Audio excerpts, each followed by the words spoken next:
start getting started. So, all right, we are recording. Good morning, everyone. Just want to give a couple quick notes about public participation during this meeting.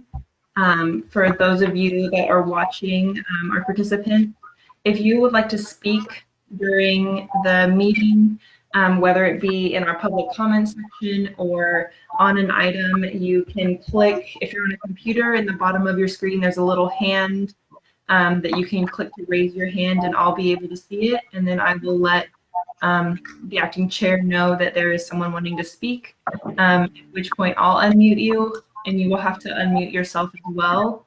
And then you will have the floor, and we'll let you know when we can hear you.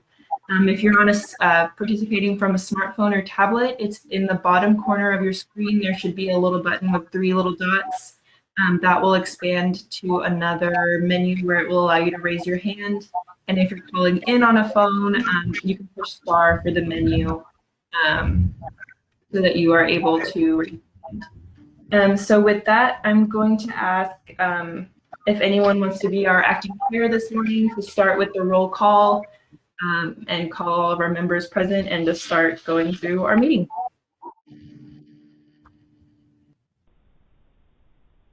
I'll go through the agenda. It's fine. Okay, thanks, Lori. Sure.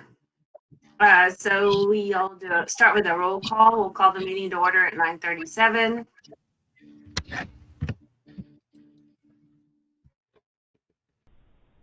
If you want to also go through and just state the names as you go through for the roll call, and then the same for the votes, it'll make it easier to tell who is voting. So if you can just kind of run through like a roll call vote for each item as well. Okay. But for roll call, don't we all just go through and say our names? Or David Raymond? Sure. I'm here. Don Hudson? Present. Nicole Maurice? Here. Phil McDuffie? Here. Mary Elizabeth Cofer? Present. Colleen Rehan? Here. And Laurie Mills. Do we have anybody else who's not on?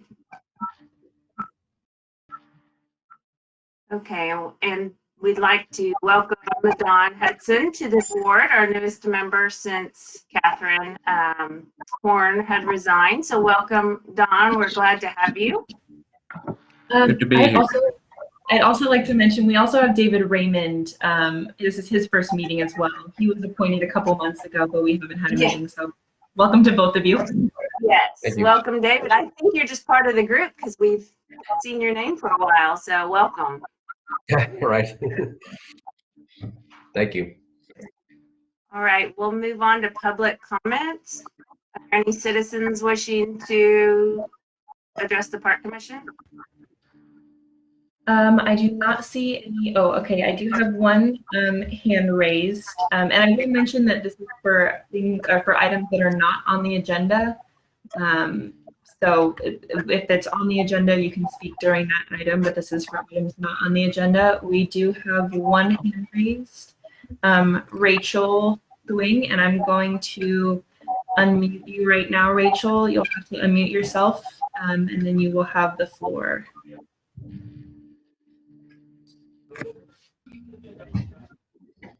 Good morning. Hi, Rachel. Can you hear me? Yes. I'm not sure if this item was on the agenda or not, so please interrupt me if I should be speaking at a different time. I wasn't given a ton of information about this process. Rachel, is this the application to use the park? Correct, yes. We do have that item, and it is item 6 on our agenda, so we will get there if you want to speak there. Yep, absolutely. Sorry, I wasn't provided that agenda, so I wasn't sure. Thank you. No worries. Okay, thanks. Is there no public comment? No, I do not see any other hands raised. So we'll start with discussion and approval of the minutes from our March 2nd meeting. Were there any questions or concerns about the meeting minutes? No, I looked at them. They look fine. Okay, so we'll need a motion to approve. This is Mary Elizabeth. I make the motion to approve the minutes. This is Nicole Marisi. I second the motion. Great. Do you want me to do, how do you want to, you just want me to call out each person's name and they can say yay or nay? Yes, that'd be great. David, Yay. Dawn, Yay. Bill, Yay. Colleen, Yay. and Laurie, yay. Any opposed? All right. And then also, let's see if we could get Mary Elizabeth also. I know Yay. y'all motion, but if everyone could vote. Yay. Okay, Nicole. Yay. Perfect. Thank you. Okay. All right, item number 4 is discussion and possible action to elect a park commission chair. We're Wow. so excited. Hard enough to get on just for today. Can this be a rotating chair? That might be a great idea. Might be helpful, Ashley, if you said what the duties were, because I don't think it's as daunting as maybe people might think. Sure. It is basically obviously running the meetings. You are running through the different agendas and then just helping us prepare our agendas. We ask that by the week before every meeting on Wednesday, we have any agenda items that you would like on the agenda. So basically just agenda setting and running the meetings, and that's about it.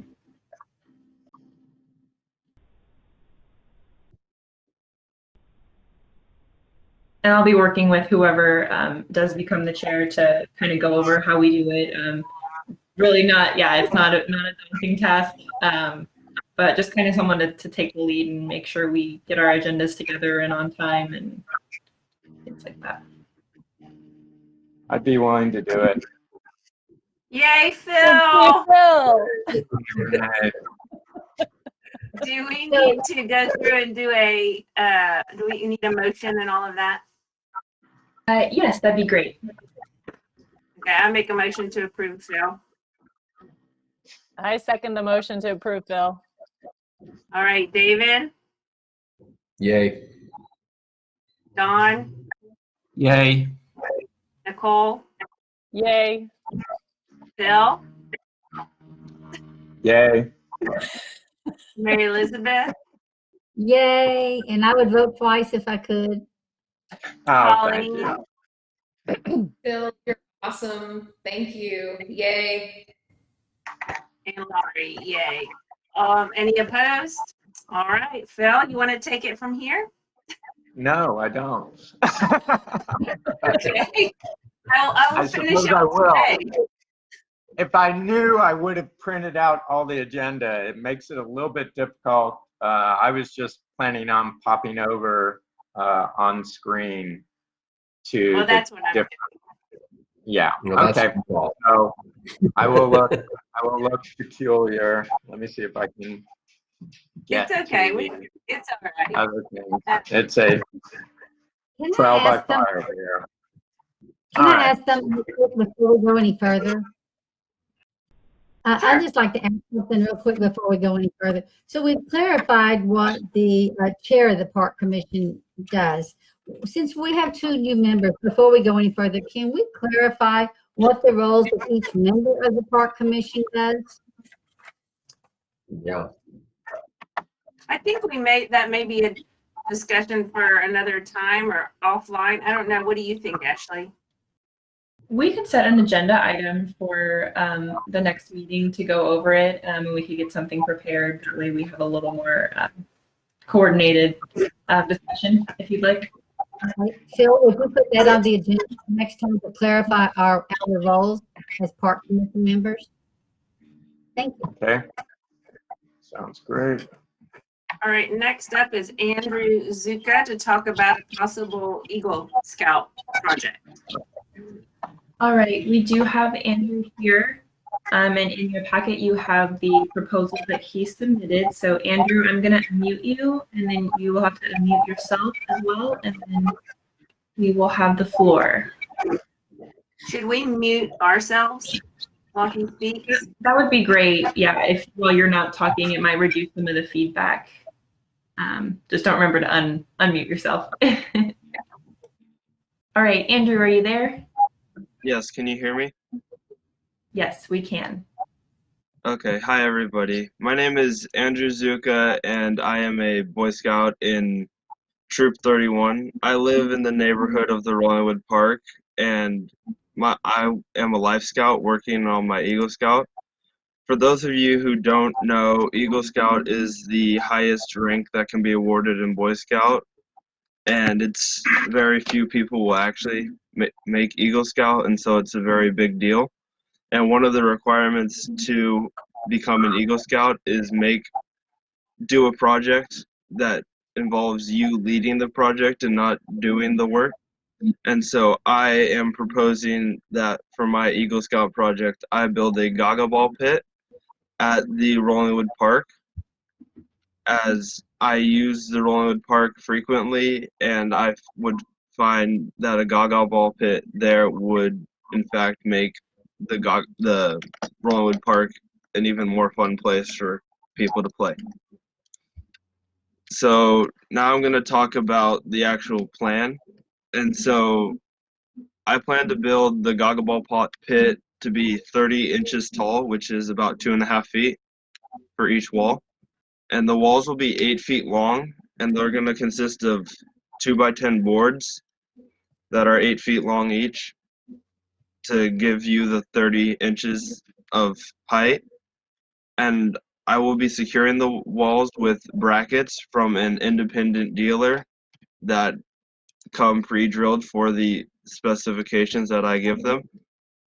To secure the pit to the ground, I'm going to be using a 2x6 that's going to run the length of the 2x10 on the bottom to make the pit more sturdy and less likely to bend and break. I plan to dig up the grass in the area of the Gaga Ball pit and lay down a fabric that will keep grass from growing into the pit. And I will be filling the pit with 4 inches of granite sand, as it is able to be compactable and it won't hurt if you plan to play barefoot. So my first option that I thought of putting the Gaga Ball pit is by the stairs where the lower side of Rollingwood Park connects to the upper side of Rollingwood Park, by that picnic area. And the reasons that I would propose going there is it allows parents to socialize with each other as they keep watch over their children, as a Gaga Ball pit would be quite close by to picnic tables. And it is accessible from both the top and bottom sides of the park. So if you were playing baseball and want to go play Gaga Ball, it's quite easy to get there. I also chose this location as there is a fence there, but there is an easy access point to where if the ball does go over the fence, you can retrieve it easily, and so you wouldn't have to lose balls as much and replace them. And I chose this location as it is away from road and traffic and the parking lot, so that people don't have to worry about their children possibly getting hit by a car trying to chase after the ball. And it's a shady area so that you can play longer, because Texas is hot and nobody wants to play in blistering sun direct all day. But with the shade, you would be able to. The second spot that I'm proposing is closer to the police station, and there are still picnic tables there, which allows families to watch their children play. It is out of the way of other activities that the park would have put on so that it won't have to change plans. For example, I think 4th of July was usually in that big field in front of the pavilion, and this would be out of the way so that people can still play while enjoying 4th of July party. And of course, this area is also shaded so people will be able to play throughout the day. And now comes the fun part, the costs. I have estimated the costs. None of these are exact because I may be able to get a discount if I tell them that it's for an Eagle Scout project. So this is just like I went online and found these prices. So for the wood and the ground tarp, which I will be buying from Home Depot, the price will be $478, but it could vary depending on the length of wood that we choose to go with. The hardware, which includes the corner brackets, nuts and bolts, and then wall covers for the walls, which I am all buying from an independent dealer, will consist of $816. And the pit interior, which I am getting in bulk from another dealer, is $140.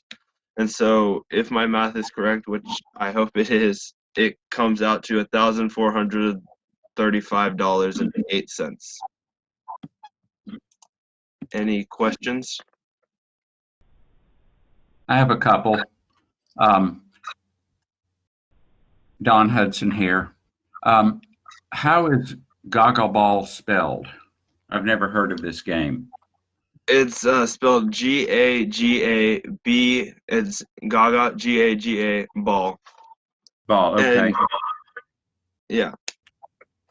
And so... And- There's additional information in the packet, and it kind of shows you what it looks like. It's like an octagon shape. Okay.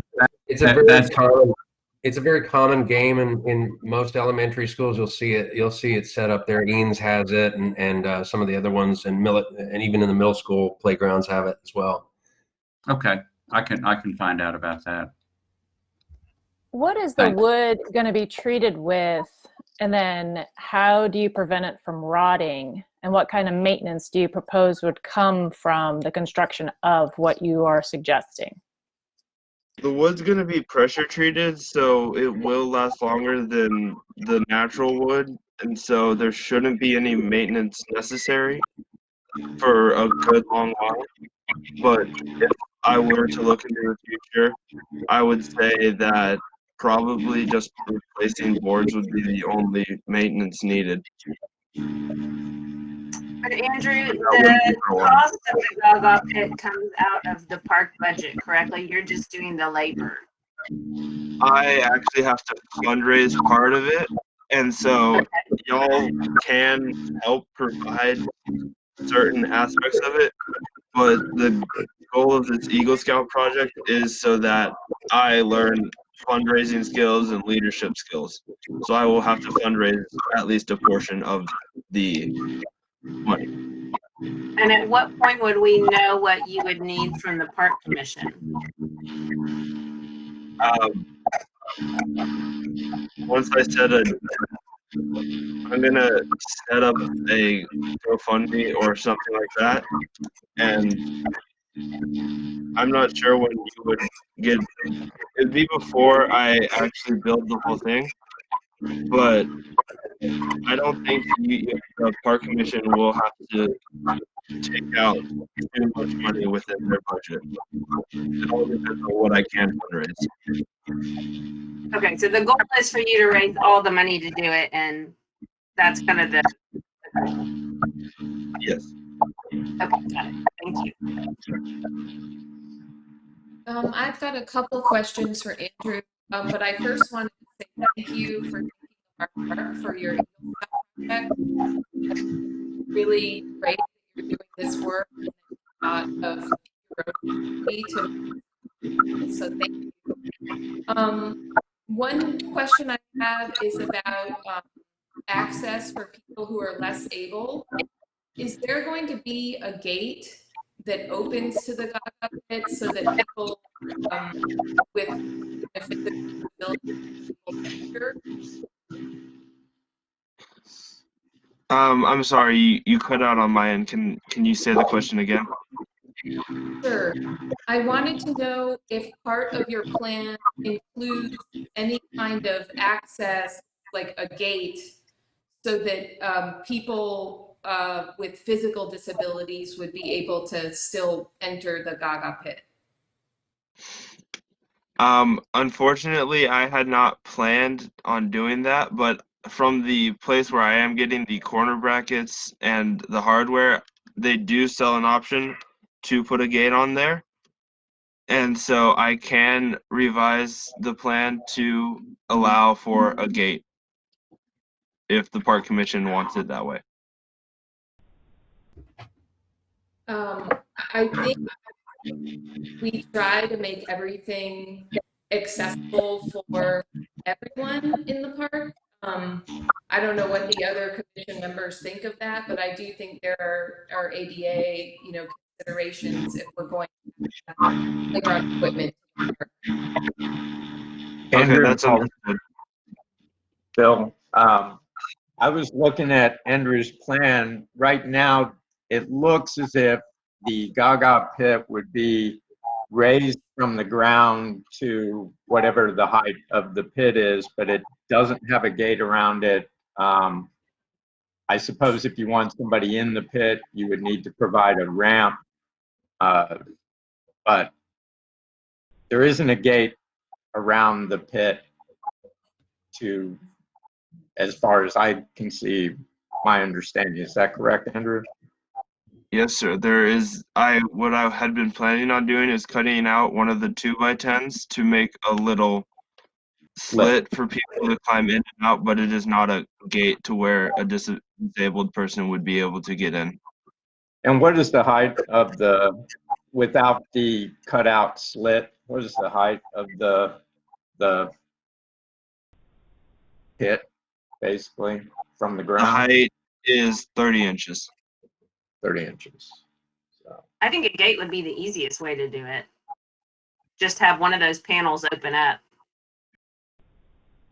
If you go online, you can look at these pits. That's what I did yesterday, as I just went online and looked at different pits and how they work. And like he said, they normally don't come with a gate that opens up. But you get it. It's nice to get a good idea of what they look like. But yeah, 30 inches is how they come. And also, if you look at the height of a lot of wheelchairs, I think if you were going to get somebody in there, I don't know if somebody would take a wheelchair in there. Wheelchair sports, typically, they can play handball and so forth from a wheelchair. I'm not sure how much room is in there for a wheelchair sport, quite honestly. But if they were to try to so I think if you're going to really consider about somebody getting in there with a wheelchair, first of all, you are going to have to consider a ramp. And then you have to consider, is there room for turnaround space and so forth, manipulation of a wheelchair in there? I mean, we need to be realistic. And I know this stuff because my sister's in a wheelchair. I don't know. I'm sorry to interject. This is David Raymond. I don't know how many of y'all have seen this game played. It's a game of fast movement, and there's not a lot of movement space within it. You're trying to avoid a ball from hitting you, and I don't know even a wheelchair access person would even consider playing the game. It's right. It's not really large space to be moving around in. Exactly. That's kind of my point. My understanding of Gaga Ball, and I have seen it played, it's almost like a bounce version of very close quarter dodgeball, maybe. I mean, it's kind of like, I don't know. That's the best that I can describe it. So It's a quick moving game, and it's a hand-eye coordination game, and the objective is to get people kind of out, like a advanced Foursquare-ish type mobility and again, elementary kids, middle school kids, probably Right. even high school, to some point. I think if And- there was a gate too, that the granite sand would flow out through the opening and make it inoperable to open and close and that type of thing. I mean, that's part of my concern is if there were maintenance to be done on this, how are you going to collect up the granite sand, or does the granite sand just need to be replaced completely? Also, that area has been witnessed just recently with the huge rain that we had, some runoff. So there are some things like that. I don't think any of these are showstoppers because the entire park is exposed to the exact same conditions and the same concerns, but it's something to be thought about. I think that the first location being proposed by the stairs sounds like a good location for Right. that type of activity. Mary So- Elizabeth, you are probably the one with the most tenure on the park commission. I know that this was talked about probably over a year ago doing, and when I joined in August, we decided we weren't going to add any more structures or anything for cost reasons and upkeep and all of that. But when y'all were talking about doing a Gaga pit back when, were there any specifications, or had y'all already kind of designed it, or was it just in talks? Because I know that the park commission was in favor of doing this at one point, except for the cost and the maintenance. So if that's taken out and the Eagle Scout, process takes that over, maybe it makes it, we could go back to kind of what you were talking about doing before and marry it with what Andrew has. Actually, I think it would be Colleen that would have that Let's- experience. That was me and Sandra. Oh, okay. Sandra and I were, and that was sort of the origin of my question about ADA access, because a lot of the pits that we looked at, the pre-constructed sort of kits, came with gates to allow for that. I don't know if that's something that our park is required to do. That was sort of my question. That may be a question for our legal counsel. Yeah, the one thing that really, besides just the ongoing cost of maintenance that turned us away from the project was the cost of the sort of platform or ground cover that the Gaga pit was going to go on. That was actually more expensive than the pit itself.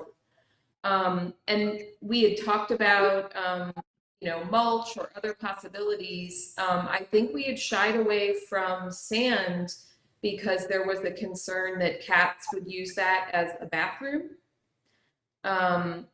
So I did want to ask Andrew about that, just because I guess that's something that cats do. I don't have a cat. I've never had a cat, but I've been told that that is something to be concerned about, and that's probably why we don't see a lot of sandboxes in playgrounds anymore. Well, and I'm sorry, Andrew, if I missed this, but what kind of platform were you putting the pit on? Was it just sand, or was there something underneath that? It was gonna be sand, and what I was gonna do is I was gonna dig out some of the grass and then put a tarp down so that the grass wouldn't grow through the pit. I would want to ask, Go I'm ahead, sorry, Mary Lou. I was going to say one thing about the sand and the cats is there's not a lot of cats running around here, and I think that's mainly because the coyotes take care of that. I don't mean to be morbid, but that's the truth. Right. Well, that brings up the other point I was going to make, which is it might not necessarily be so much cats, but all the wildlife that we have. I mean, we have woods, and I've seen foxes, coyotes. I'm sure there's raccoons. There's a variety of animals, not to mention the deer. They're all around that. So I'm not thinking that it would probably, once again, be any more susceptible than the rest of the park to whatever might be there. But it is something to think about. You know, these are all things to think about. As far as a pit that had a gate that was wheelchair accessible, was that some kind of a rubberized material, Colleen, that was being put down on that, or what was the material that was the base of that? Yeah, it was, and that's why it was going to be so expensive. It was very similar to what you see at a track, like Hill Country Track, for example, that kind of compressed rubber material with, you know, a little bit of sponginess to it. So cost was one big factor, and really the cost of that underlay was more than the Gaga pit itself, and we just decided to set that project to the side because it was so expensive and the maintenance factor. Yeah. And then what about vandalism? Has the park seen any kind of vandalism? Do we think that this could be something that would attract some people from doing something to it? I'm just trying to look at all different components of what could or possibly come out of it, because it's a huge investment and it's, you know, a lot of time and effort, and you'd hope that that wouldn't be the case. But have we had any experience with some similar smaller sized equipment that have had abuse that shouldn't have happened?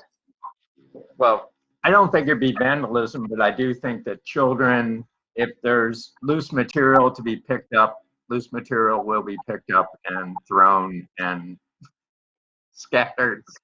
You know, that's especially, maybe it's more of a boy thing, but having had a lot of boys around, anything that's loose and that can be thrown at each other generally is. So that is another possibility with the sand. I understood that, Andrew, you talked about the surface inside to be crushed granite over a weed barrier. Is that correct? It was granite sand over a weed barrier. Granite sand. So does that pack at all, or is it just like ordinary sand, which doesn't pack? From what the location told me, yes, it will pack down, but I Okay. would think that it would still be possible for after a little bit, after some use, it might start to not pack down as well. Would that be a material like the path around the athletic fields, or a finer material than that? It would be finer. Okay. Okay.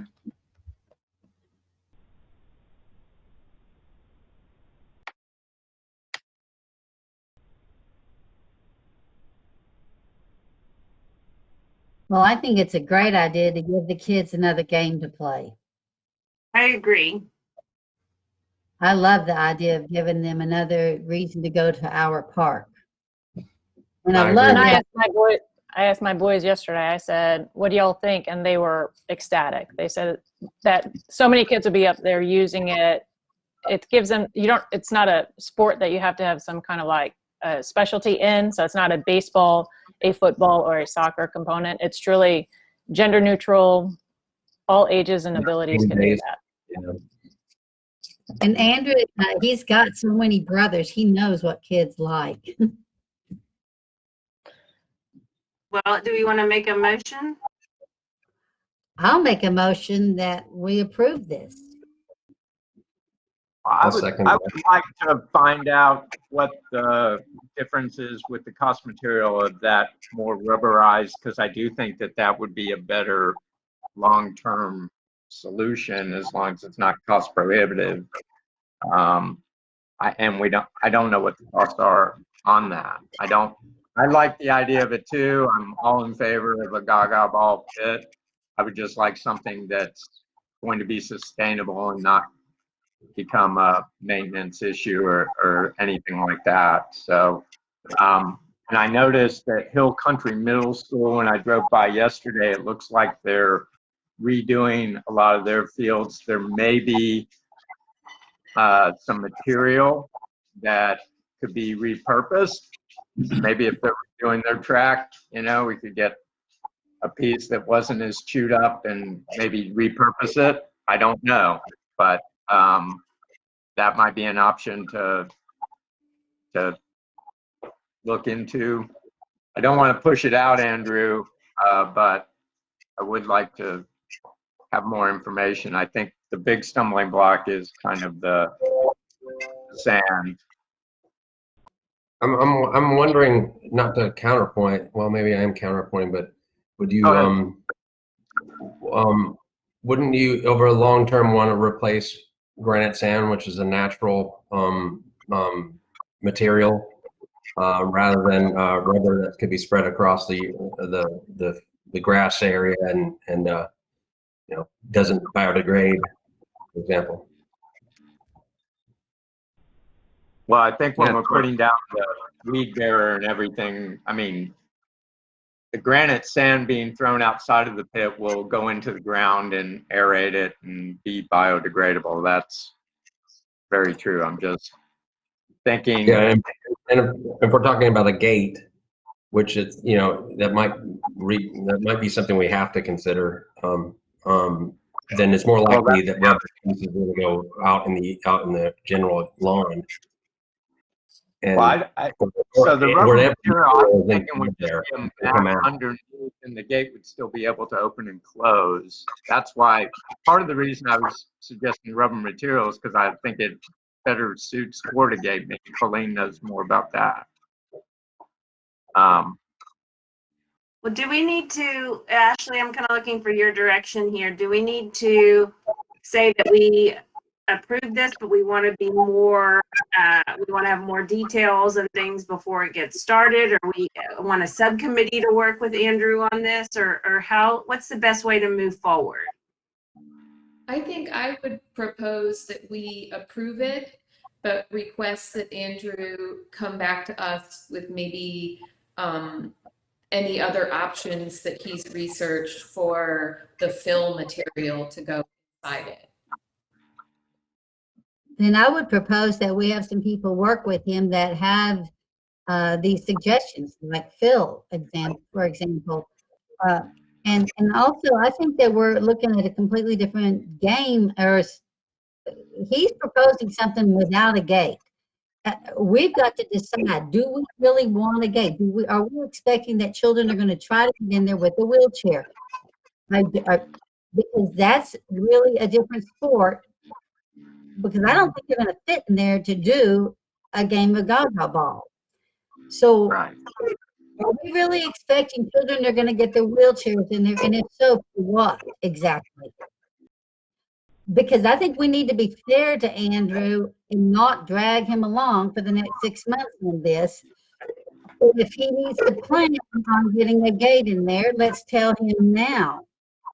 And if not, if he's just looking at the material for the flooring of this, the sand or the rubberized material or something, then let's let him work with that. I tend to agree with that. I've just been looking online that the diameter of one of these courts are anywhere between 20 and 25 feet. Not very large space. And the location will definitely be an impact, because when we had to relocate this at Eanes Elementary, it took 4 M&O folks to come in and move it. So wherever the final resting place is, it really needs to be mindful of that thing is not going to be moved, because it is very cumbersome to relocate it into a different spot. Do you all know that have at your elementary school, they have? Colleen, we've got a lot of feedback and it's hard to hear you. Yeah, I think like lawns getting do the elementary schools that your children go to that have the Gaga pits, do they have gates? It was more of a question for me of whether we're required to provide equal access as They do not. Not at Eanes Okay. Elementary and not at Hill Country. Okay, then since I'm the one who originally brought it up, I guess I'll just be clear. I am in favor of the structure as proposed by Andrew. But I would like Andrew to do a little bit more research for us on the fill option. That's a fair, Okay. a fair request.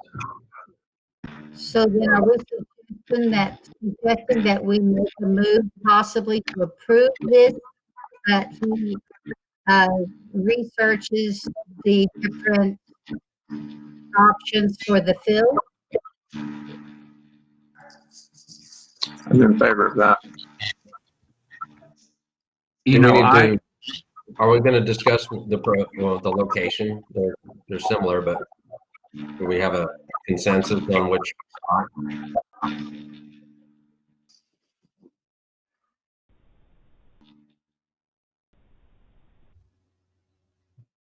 As far as the location, it might be worthwhile to go and walk that lower park area, see where the rain flow is. We've had some insight with our monthly walkthroughs there of what works, what doesn't work, kind of where we think as a commission that it would be best suited to put it. Because again, once it's down, it's very cumbersome to have to relocate. And Right. Nice. we can probably set up that time with Andrew to just do that, two of us to go out there and finalize that. That would be my I think suggestion. obviously, A committee that works with Andrew to finalize some of these details. And yeah, I I think guess that would be very. No, be 2 or sorry. 3 people, actually. Is that fair? I'm happy to work with Andrew. I am too. Okay, great. Thank you both. I think it would be Andrew, what is useful. your, to what is Andrew, your timeline for finishing this? I would like to get it done by the fall, but winter would also work for me. I like it done by the fall, Okay. though. Is that like October, Like September? Thanksgiving, Okay. right before Thanksgiving-ish, so that people who have family over can come play.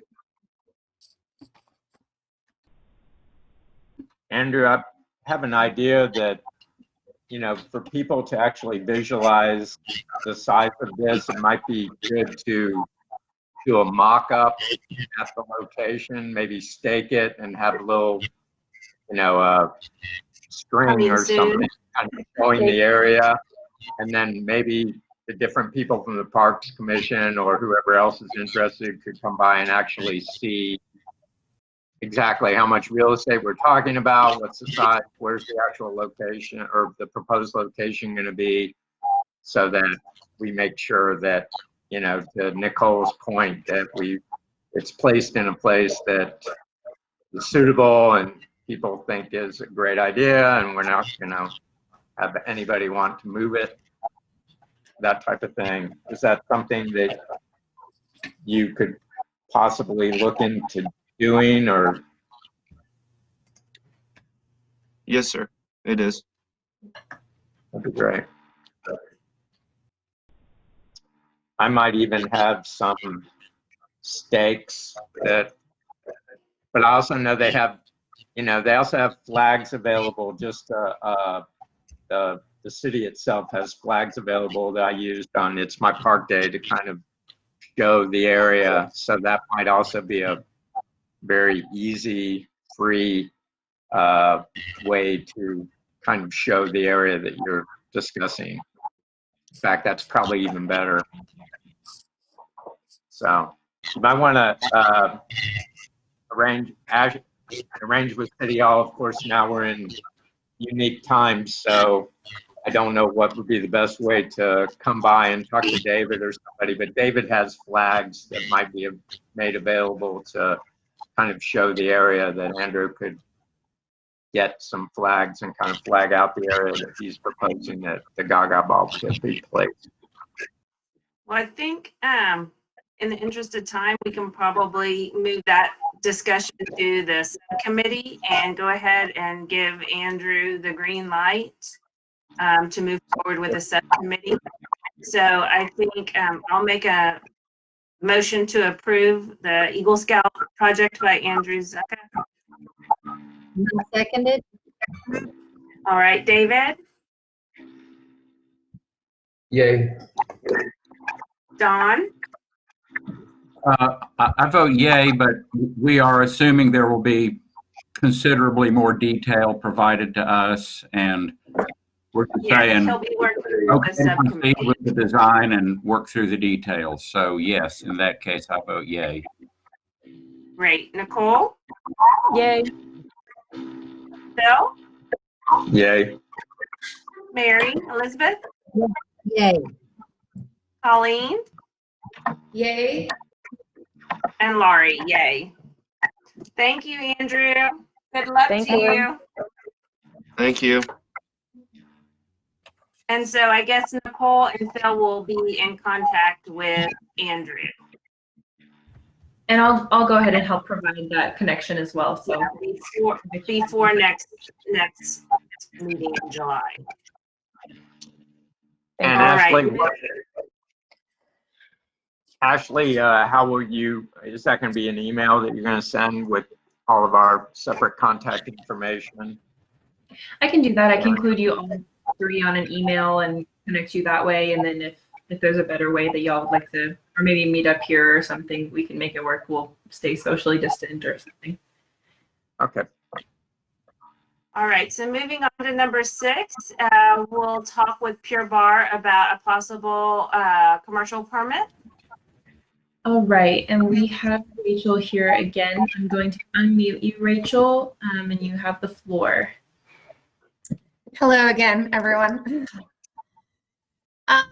Yeah, so I own Pure Bar in Austin, both the Westlake and Arboretum studios. So we've been a small business in the area, not far from the park, for about 10 years.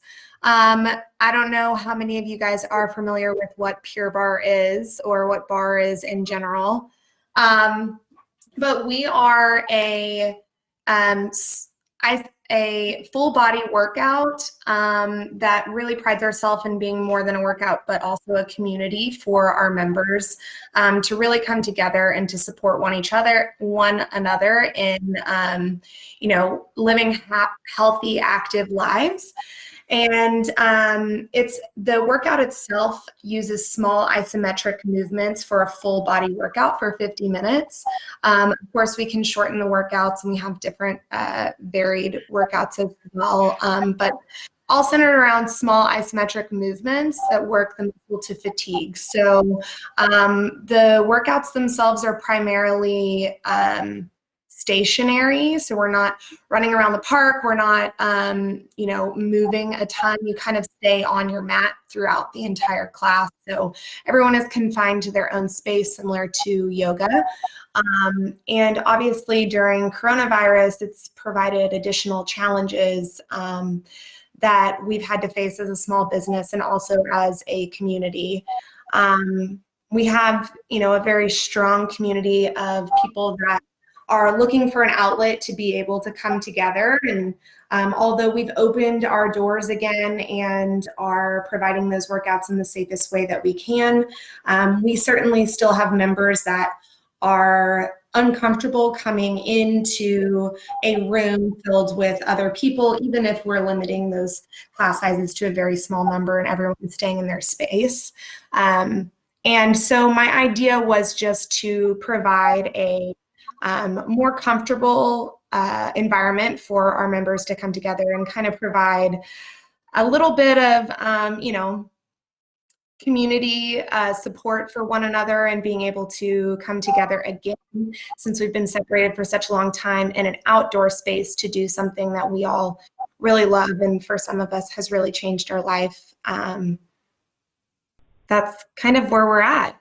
We're proposing that we just do a park series through the month of July. So every Monday afternoon at 7 p.m. This would involve having an instructor there, and our workouts are set to music. So we would have a speaker. Of course, we're cognizant of sound and everything else. Of course, the speaker also would only be going for 45 minutes or so. But we would like to use the space for about an hour every Monday at 7 for the month of July, and it will just commence at that point. Any questions? How much do you charge per participant? Yeah, so this will be a free workout for the community. Okay. We are printing the cost for the permit as well as the instructor, as well as the equipment rental with the speaker. And then participants will just mask, their own mask, and we will maintain a safe distance from one another. I could not understand any of that. There's some feedback coming from somewhere. I was noticing the feedback earlier. Are you hearing it right now?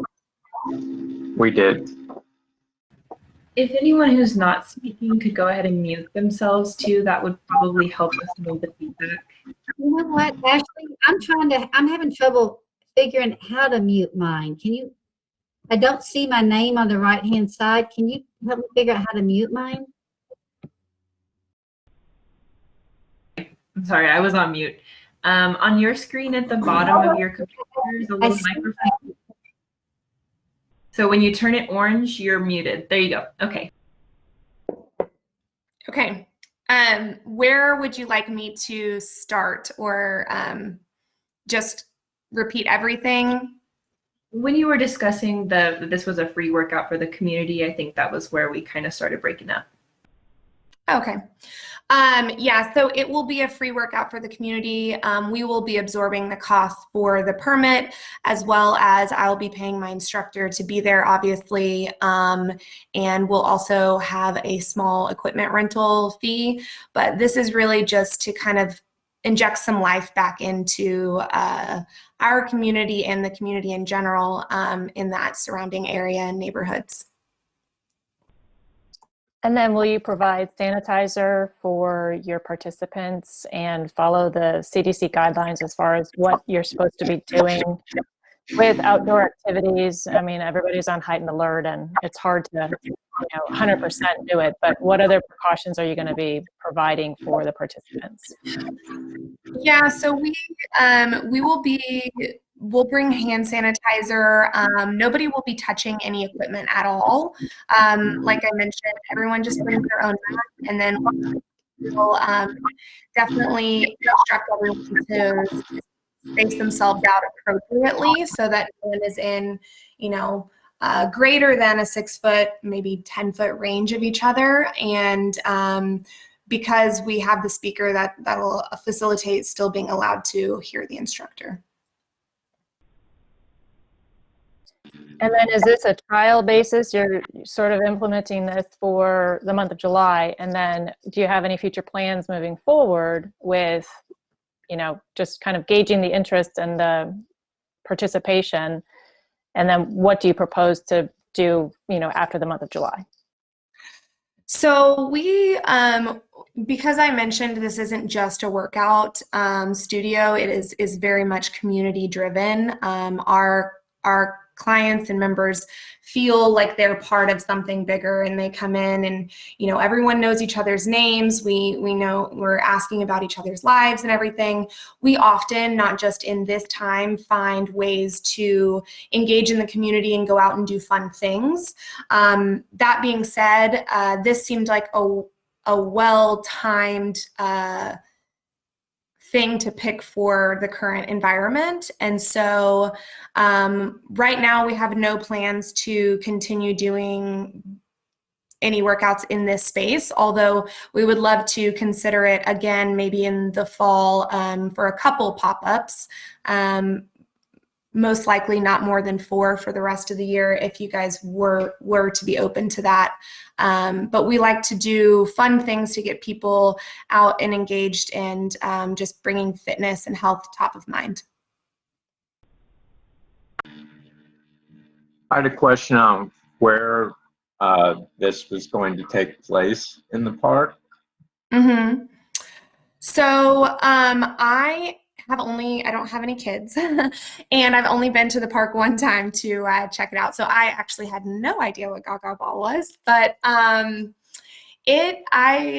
guess when we walked it, there's the parking lot, and then the playground as you walk, kind of between the two fields. There's a slash behind them. There's just a grassy area with a couple of trees, and I figured that would be a good spot. Is that making any sense? Are you talking near the pavilion? There's a couple of parking lots. So there's the parking lot near City Hall, and then there's other parking lots. There's a pavilion at the lower park, and at the upper park there's a field house with restrooms. Is that making any sense? Is any of that ringing a bell? I believe closer to the pavilion. It was on a lower area, so down by the playground. It's kind of the area that we kind of scouted out for it is there was two fields, not the area between them, but kind of behind them, between them. So I'm thinking the upper park around the running track or the walking track, kind of off to the left over there, if you're heading toward the back, like field 4. Is that making sense to the commission? Well, it sounded to me like you were talking about the pavilion down lower. Yeah, it sounds like lower park. Yes, I believe it is. But we're open to wherever it makes sense. We were just looking for an open space where there was grass and a little bit of shade. Were you looking at the space near the baseball fields or not near the baseball fields? Yes. Not near Yes, the near- baseball, in the lower area. Off Nixon, I think. Off Nixon, not off Rollingwood Drive. Off Nixon. I think we're getting very confused here. Were you talking about the space near the baseball fields or not near the baseball fields? Yes. Not near the baseball fields. The lower park. Is that said or is that what you're saying? I believe it's the lower park. It'd be much easier for me to tell you. I believe it's off of Nixon Drive. Or not Nixon, off of Gentry is where I turned in to the parking lot. So the baseball fields are there. There's a building. There's a playground. Just around the playground, there's a grassy area kind of behind the baseball fields. But I'm happy to point it out on a map or walk the space. We really don't have any major preference on where it is. We're open to wherever you'd like us to go, wherever it makes sense. It might be helpful to just have a map of the space in front of us or in front of me. It sounds like upper So now park. it sounds like it's up at the top. Right, that's what I'm getting. I think down near the pavilion and then the grassy area in between the City Hall and the pavilion as an overflow, I think that would be a great location. The only downside of that is either getting access to the City Hall bathrooms for use, or they could walk up the stairs and go to the field house. But I think that would be a better location. That's where a lot of the other aerobic workouts happen. I know they also happen up near that field house, but I think the pavilion is probably ideal. But yeah, definitely open to whatever makes sense. Thank you for the suggestion. I appreciate that. And quick question from the commission's perspective, do we have to ask the permit issuers to have some kind of a COVID waiver release signed by their participants for any kind of protection for us from a legal standpoint? Since it's outdoors, go ahead. We just attended a football tournament, and every participant had to sign a waiver for COVID in order to attend, holding that group hold harmless. in the Right. event if somebody were to come up with something. So do we as a commission have any legal recommendation from the city council on where we stand with this, given this new world we live in? Nicole, I don't know if this has any bearing on your question. I can't obviously speak to what the legal ramifications are for the park, but we do have a COVID waiver. Pure Barre does. I'd be happy to look into it just to ensure that it states like no matter where the workout is taking place, but all of our members are signing that. And I can look into that from the city's point of view as well. Thank you.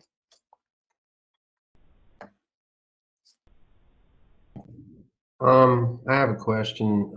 This is for the commission, I guess, mainly.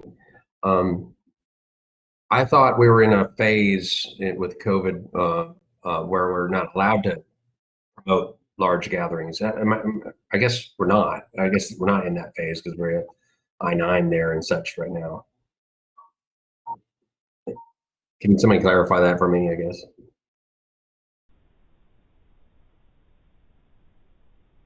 I believe just based on governor's orders or the county, the ones that we're following right now, I-9 is allowed to be there based on those recommendations and kind of where we're at in the current orders. So that's just kind of what we're following. And Okay. to Nicole's point, we're doing, football and lacrosse and all these other things. So I think we're okay in having the groups, and actually Pure Barre separates more than, you're in your own personal space on a mat, which is very different from tackling and doing things for lacrosse and football. So I think they're probably safer than most. Sure. I just didn't know where we were. Thanks for the clarification. And again, I think it's more of from a legal perspective. If council says, hey, the waiver for Pure Barre works for them, but also, Rachel, if you look into that to see if wherever the event is taking place, then that affiliation is not held responsible, gosh forbid something were to happen, because I don't know. And so I'm just truly asking for guidance on that from a council perspective. Sure. Ashley, I don't know if it'd be helpful to send you the waiver that they sign, but I'm happy to do that as well if that's helpful. And then I'm sure you'll have to get just clarification on your end as well. Sure, that would be great if you could send that over, and I'll work on our side of it. In Sure. the interest of time, do we want to go ahead and decide how we want to move forward? And then maybe have another two people work with Rachel on the details.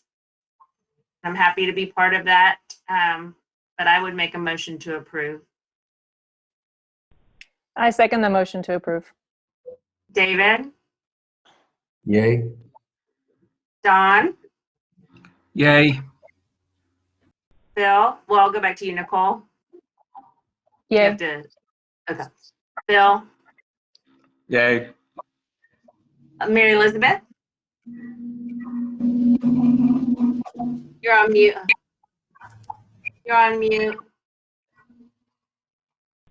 Hold on. I'm sorry. We just got a 33% increase in cases in Travis County since last week. I'm still thinking what David said. I want to approve this, but I think we have to approve it with the right to cancel this, depending on what our mayor and our governor says. Yeah, I totally agree. Sorry to interject, but I totally agree, Mary Elizabeth. Obviously, as a business owner, I've been keeping a very close watch on what's going on and the regulations. My entire livelihood depends on it. So definitely want to make sure that everyone involved is safe and we're following all suggestions required. So this is kind of a day-by-day, week-by-week thing. I'm just trying to navigate the water as best I can at this moment and providing an outdoor workout for my clients that have been stuck inside. Live streaming seems like a good solution for that, but happy to, cancel and adjust this as well as every other aspect of the business as necessary based on new information as it arises. And from a city perspective as well, we obviously wouldn't allow classes to go on, approved or not, if something new came out. So I think you're safe to approve it, and then we can, work on the details from here as far as any new orders coming out or things like that. And one more thing, Ashley, and also what about wearing masks? If that comes down to that, can we insist that everybody wears a mask if things get worse? I think it all comes down to orders. If it is an order from the governor, obviously we would be enforcing it. But it's just kind of one of those day-to-day things that it is changing so often. But I can assure you that the city will, continue to look out in the best interest of the public health. So I think we're set. All right, then I guess I approve. Yay. Okay, Colleen Yay. and Laurie, yay. Any opposed? Okay, and who else wants to work with Rachel and I? We can also take it just from here if y'all would like for us to coordinate with her, and then if we have any other questions, we can bring it up to the chair. Perfect. Thank you, Ashley. Thank you, One thing Rachel. I'd like to bring Thank up you. I with, appreciate your time. oh, you're welcome. Thank you for joining us. One thing I'd like to bring up for next council's or next commission's meeting is the discussion around the permit fees, the costs associated with it, and how we came up to determine that. Because we have a different structure when it comes to Western Hills Little League than we do with outside other people who do this for a living. And it's a very different baseline. And so I Right. think if we can put that on for the next month's agenda, I think the commission should probably look at this and see moving forward what we should be doing and how we should be adjusting permit fees if we should, and then give more detail into what we expect and kind of how that all works out. Because I'm newer on the commission, so I don't know a lot about how that came to where it is, but I think $185 for an annual permit fee for outside people to come in is, where we stand with our M&O and where our budget is. Sure. And I think it's something that we should look at. I'd be happy to help get that on the next agenda. It's not advertised on our agenda, so we can't discuss it. Sure. But we can absolutely put that on as an item at the next meeting. I'll have that ready to go over with the chair when we set the next agenda. Perfect. Thank you. Appreciate that. Okay, moving on to number 7, which is discussion on the approval of use of Hatley Fields for a multi-sport day camp consistent with the warranty deeds of the fields, which prioritizes use of the field for West Bank youth sports. All right, so here to speak on that, we have Steve Frank here from the from girls softball. So I'm going to go ahead and unmute you, Steve, and you'll have to unmute yourself as well. And I believe we also have Justin Cannon here as a representative. So if Justin, if you'd like to speak, you can go ahead and raise your hand as well, and I can also bring you into the conversation. Yeah, so this is Steve. Hopefully everyone can hear me. Justin here is from I-9, so he can discuss more of the camp and all that. But I just wanted to talk briefly about kind of how this came about, and I'm not sure the agenda items written correctly on whether there's approval needed. So basically, as all of you are aware, we've been trying to renegotiate the lease agreement now for over a year and such. And so we've been operating kind of on temporary extensions on the old lease. And so the old lease had already given us provision to sublease to, there was 5 already approved youth organizations that was included in our lease. Trying to pull that up real quick. Western Hills Little League, which we have a full-time sublease with. Westlake Youth Soccer Association, Westlake Pop Warner, Westlake Youth Lacrosse, Lone Star Soccer Club and I-9 Sports. There are 6 groups under the old lease that have already been pre-approved to be subleased to without any written consent with the city. And so that was the kind of the thing of going forward when Justin with I-9 approached me about using Hatley Field. However, due to the time of all this happening and with, the pandemic and such, I just wanted to make sure that the city was on board. The governor's orders had opened up for summer camps and youth sports to start happening again. And so that's why I had approached Amber. We had the right to sublease the facilities, but I wanted to make sure Amber and the city was okay with everything going on up there. And so that's why I approached Amber. That's when I kind of stepped out to make sure Justin could negotiate and prove to them, the safety, that they were going to follow the safety protocols. I think he, then he had to also get a COI, certificate of insurance, that named the city of Rollingwood as fully insured under his policy. And then that's about it. I know, one of the things we did is in the spirit of the new lease that, we'll talk about a little bit later.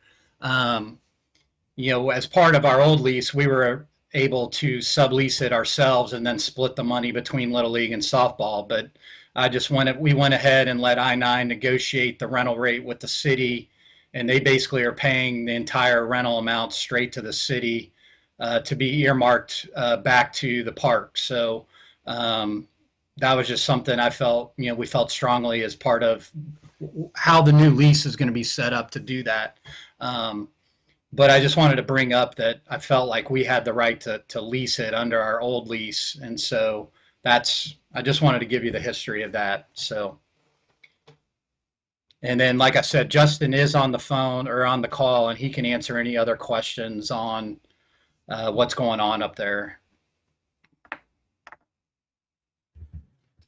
Okay, Justin, I'm going to unmute you, and you can unmute yourself as well.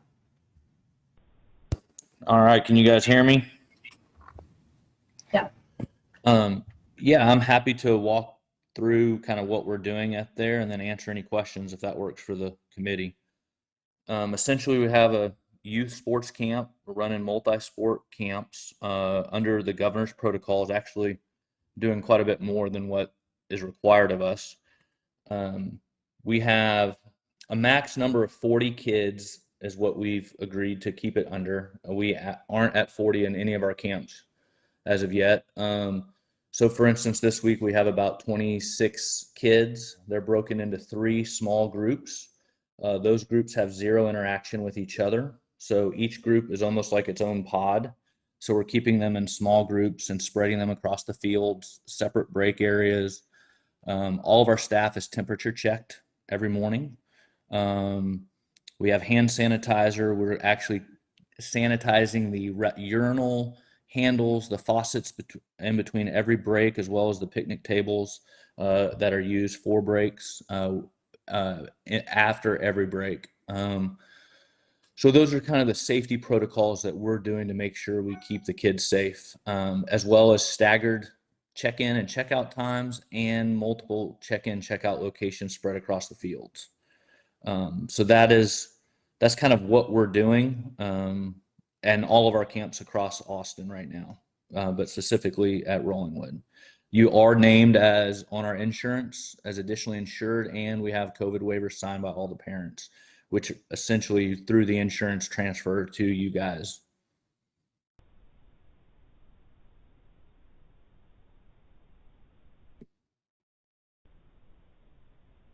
Great, thanks.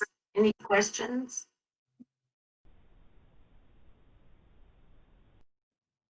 I have a question that might be more for Steve, just about how that sublease payment is working. I didn't quite understand the mechanics of being paid to the city. Is that then reimbursed to the baseball and softball?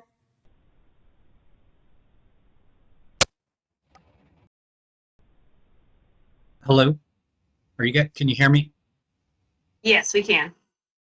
Yeah, so basically under the old lease that, evidently was just kept getting extended as we negotiated the new lease, there is a condition in that lease for us to sublease to other youth organizations. As I said, it's kind of broken into two parts. It's got the pre-approved youth organizations, those 6 I read, that were approved as part of the lease that we could enter into any type of sublease with and not have to get written consent from the city. But then the second part of that is if we did it with other youth organizations, we would have to get written consent from the city to enter into any other sublease outside those 6 youth organizations. And normally, when we've done it in the past, we bring that revenue in, and then per the terms of our sublease with Western Little League, we just split that 50-50 to offset against, if you remember, we covered under the old lease, we in essence covered almost all the park maintenance, and so we would just kind of offset some of those expenses. In this case, like I said, we were getting very close to having the new lease in place. We kind of know how it is set up going forward, that in the new lease, only baseball and softball organizations can be kind of entered into by leases through us. And then the rest of the youth organizations would have to negotiate directly with the city. And so in the spirit of that, I basically just told Justin and I-9 to negotiate with the city, figure out the rental rate, and then pay the city directly. And I didn't per se, I'm not expecting to get any money other than that, just expecting that the money will go back into the park that, we lease from you guys. And from the city side, I'll mention that it is being tracked and kind of earmarked for the park. So it's going to be, it will be going towards the park. It won't be used for anything else, any of these rental fees.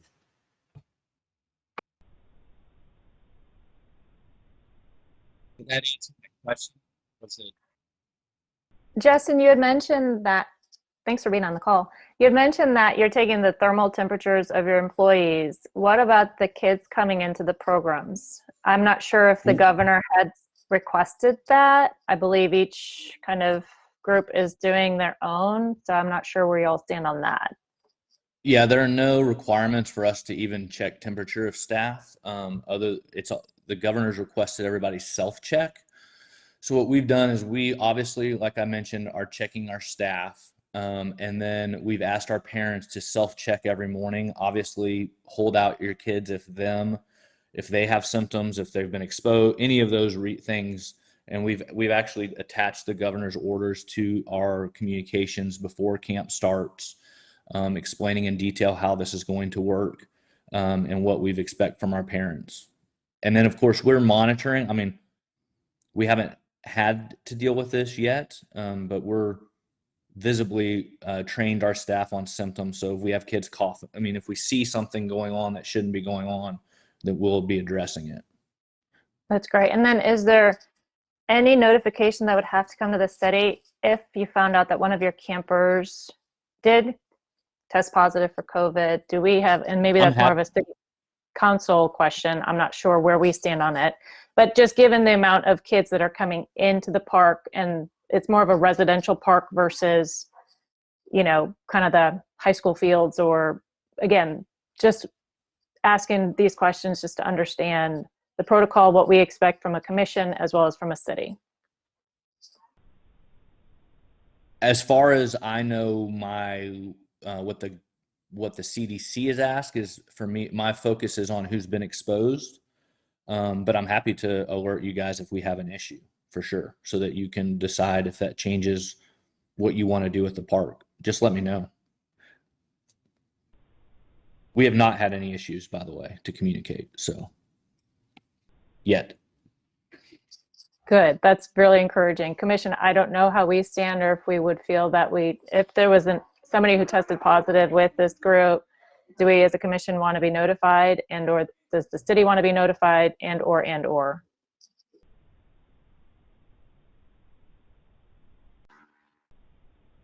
I think it'd be a great idea for the city to be, notified if anyone tested positive. I mean, we just as a matter of communication, and hopefully the city could help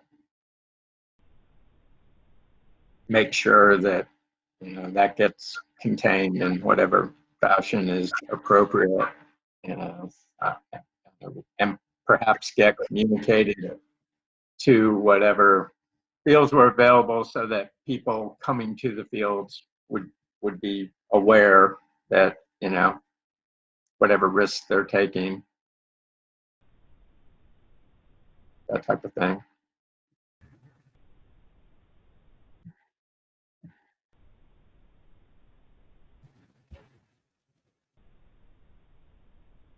Okay, so is there any action for us, or how do we move forward? There is. My understanding was that it was just from, go ahead, I'm sorry. I'm sorry. I didn't think there was an action, but I want to clarify with Ashley and make sure that we don't leave anything hanging, but that we keep the meeting moving forward. Sure. If it's not an action item, it was, I guess, just a discussion that we could, kind of get out all of the information to you guys. So. Great. Thank you, Steve, and thank you, Justin. Anybody else have anything else want to ask before we move on? I actually do see a possible action on this agenda. Do y'all see that on item 7, possible action? But I think what I understood was that this was covered by the old lease, so there's really not an action for us. It was more informational. Did I misunderstand that? No, that will work too. I think as long as we have a consensus with the commission, we're okay. Okay. All right. Well, thank you, Steve. Thank you, Justin. And we'll move to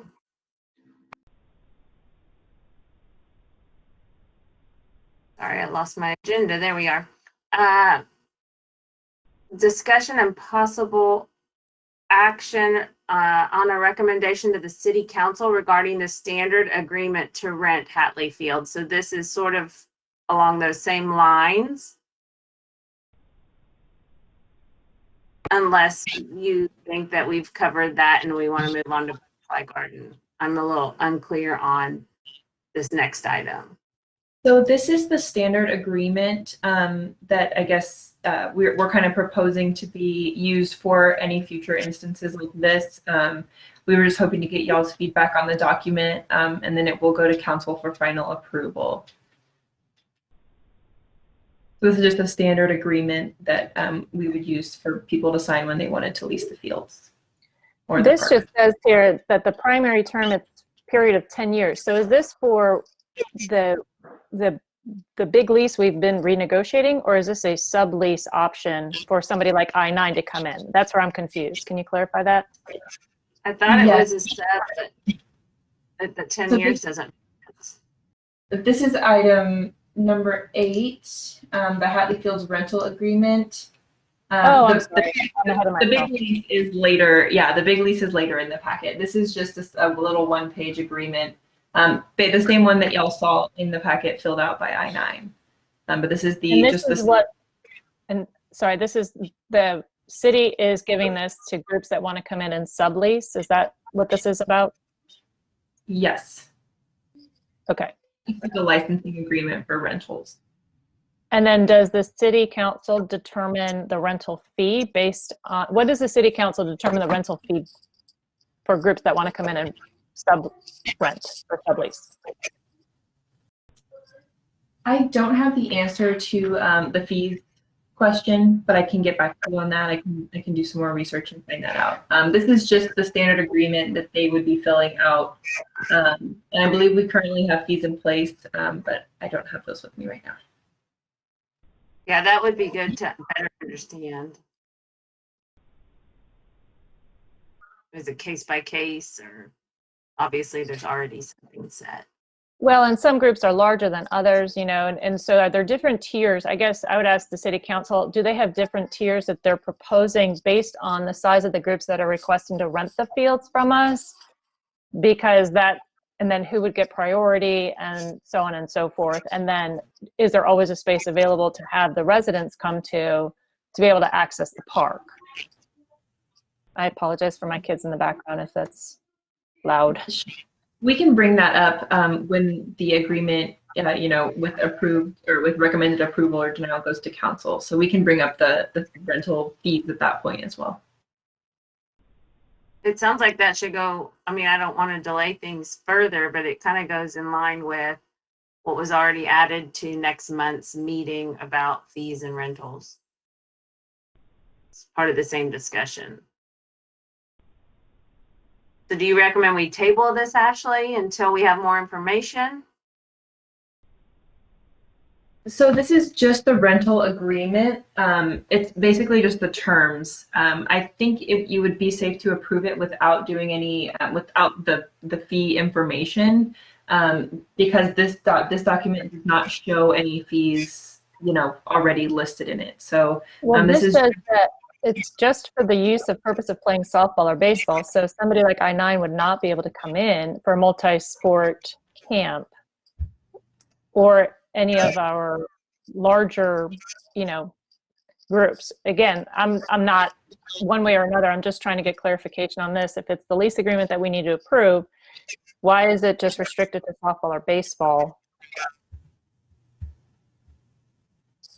Is that something that the council is recommending? Are you looking at the license agreement? Because I thought that's what we were talking about, is the licensing agreement. It looks like just a blank, a standard license agreement form.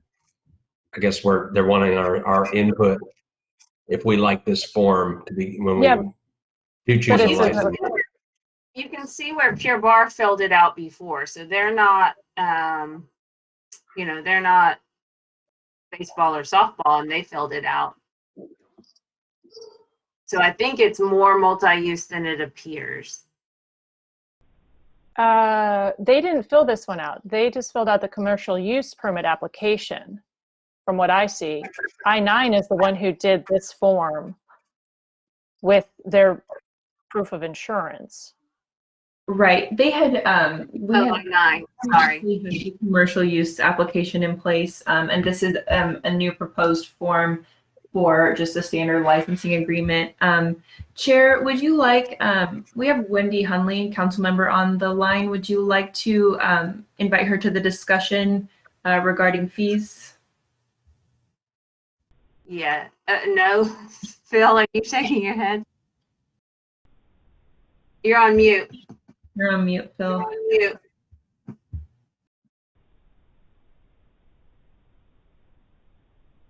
Okay, well, you're on mute. Sorry about that. So Steve mentioned this before. The current lease allows the baseball and softball people to sublease to baseball and softball activities. I-9 being football and something like bar would be outside of that purvey. And that is what I think this document would be that those people would be filling out this. My understanding right now, and certainly we can have Wendy speak to this, is that those type of activities would go to the city administrator for approval. I don't know if those have to go by city council to set rates and that type of thing, and that would be something that would be good for Wendy. But the baseball and softball is totally separate from this type of agreement, and that's my understanding of it. I'll put myself back on mute, and certainly Wendy could speak to the particulars. Wendy, I'll unmute you, and you can unmute yourself, and you have the floor. All right, can you hear me? Yeah. Okay. I had the same comment about the form, just that we could either have two forms or one form. This is the first time I've seen the form also, but I appreciate the staff putting this together and having legal look at it and have an agreement out there. But I do think that if we are going to allow other sports to lease it, that we could make the form broader. There just is an approval process that has to go through the city if it's not baseball related. And on the issue of setting fees, I do have some information that I will ask the city staff to pass on to the Park Commission for future discussion and a future a future meeting, where I did some research with Eanes ISD on what the area rental rates are for softball fields for Eanes ISD. And this is the only other softball field in Eanes. So we have those rental rates and also what they charge for Little League. So you'll have a baseline of what those rental rates may look like, how they do it by size of organization, how they prioritize them. Just that information I'm happy to share and have them pass on to you. That's the only comment I wanted to make. Happy to answer any questions if there are any questions that I could help with. And I appreciate that because, I do a lot with that as well. So I think it's great that you've done that research with regard to how Eanes ISD charges. And there are different tiers of profit, nonprofit, et cetera, et cetera. Again, us being the only other softball field that's local within our district boundaries, it gives us great advantage over any other field that might want to be rented out for soccer, for lacrosse, football, you name it. And so I think given our situation of our budget, it's good to know that we have this as a viable way to possibly stream some revenues into the park commission or the park budget. And so we just want to be mindful and thoughtful as to how that's, scheduled and set up. I appreciate your hard work on that research.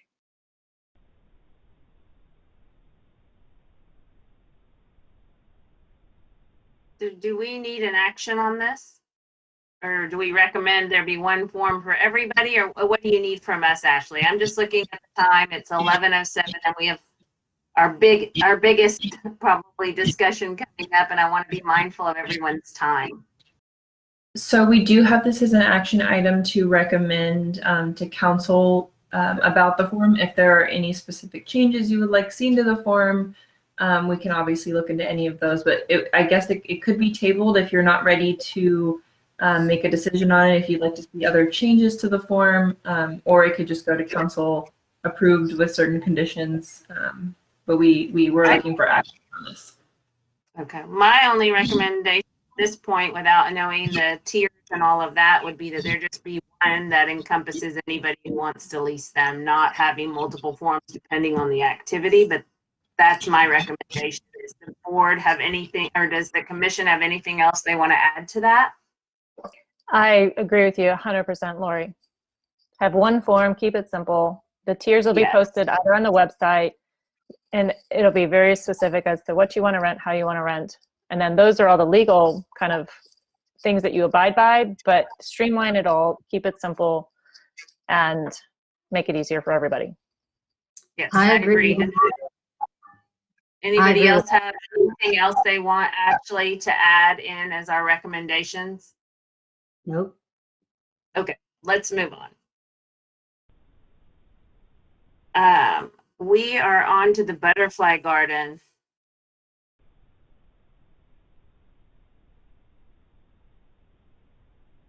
Does anybody have any background as to what the plan was, or if it has taken foot in anything?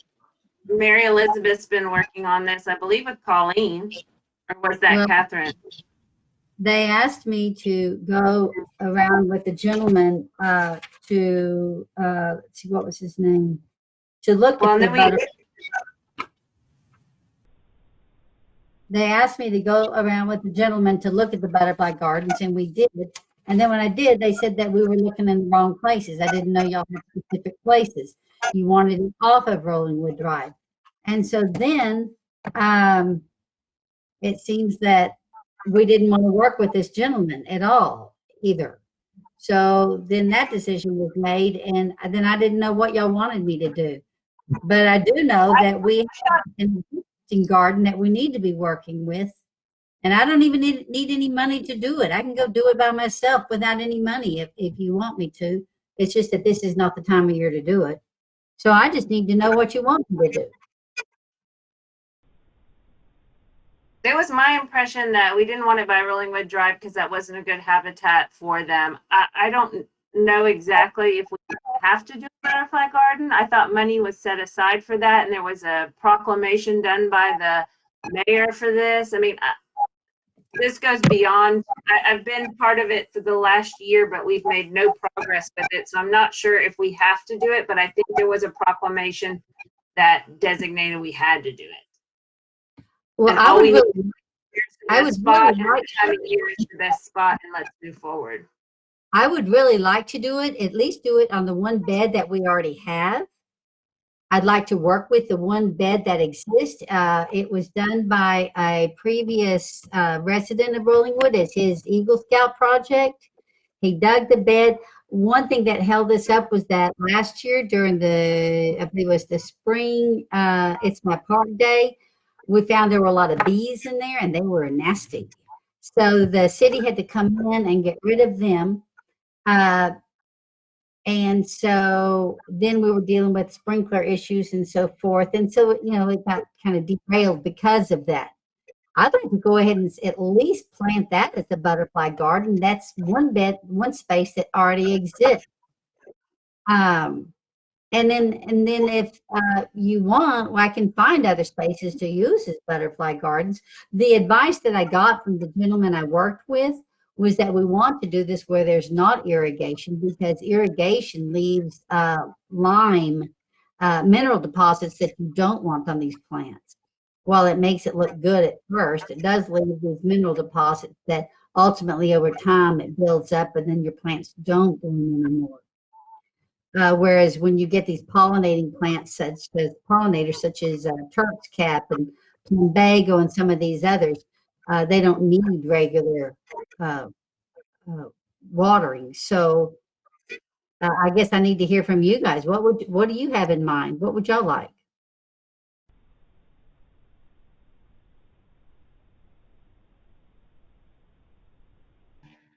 Mary Elizabeth, I've got one question. When you're talking about irrigation, is it just sprinklers, or was drip irrigation discussed at all or anything like that? You know, I've only been on the park commission since last fall, and I only know of the irrigation as it is right now, which is the sprinklers. Okay.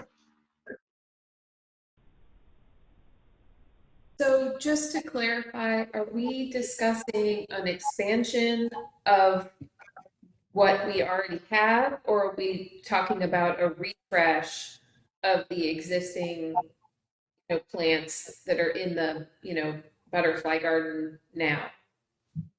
I don't know that we have a butterfly garden right now. And they told me I was supposed to go out with a guy named Greg Fox. And we were supposed to find, there were supposedly going to be 5 places that were butterfly gardens. And I wasn't told where they were. So he and I walked around and looked at spots along, again, like I said, along Rollingwood Drive, not to be the dead horse. But so now if I'm looking away from Rollingwood Drive, the most obvious is that larger bed that's along the back side of the field. That would be the most obvious place to begin. And if anybody has any other ideas, I'd love to hear them. When you say the backside of the field, are you talking over near the baseball fields or the upper or lower field? I mean, the upper fields towards the back, where you drive in alongside between the pool and the fields, and that drive kind of ends, and there's some bleachers there. Or I guess there's some bleachers there. And if you keep going, you'll turn and go towards the field house. There's a flower bed there. It was built by Meredith Domino's son.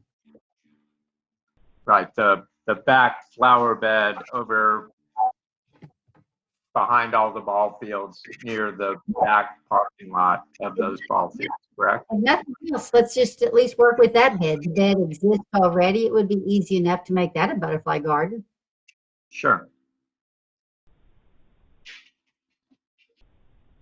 And if somebody has ideas for another one, let's do that. But for right now, that's my ideas. Let's at least work with that. I think that makes sense. I think that is a great location. I think perhaps the only thing on Rollingwood Drive is people have concerns for the butterflies and cars and that type of thing. So that back bed is probably ideal. I hate to even say this because it feels like this has been on the agenda for so long, like over a year. I'm not opposed to this project at all. I think it would be nice. I just feel like we need to put together a budget, not just for the cost of, putting in the plants, but also just like how that's going to affect our maintenance budget. And how we're going to get that irrigated if it's not. I don't know if that bed's irrigated already or not. I can do it for free. I can do it for free. I'll bring the plants, I'll get them donated, I'll buy the dirt. It doesn't need to be irrigated. It's going to be no cost. I'll buy a $30 bag of dirt. I'll fertilize it. We don't need any more. I'm not going to do it till the fall when we start getting rains on a more regular basis. Phil has said he'd help me. We'll get plants donated from around the area. We're going to go with native. I'm going to go with native plants that are pollinators. We're not talking about messing with the park budget. I think it sounds great.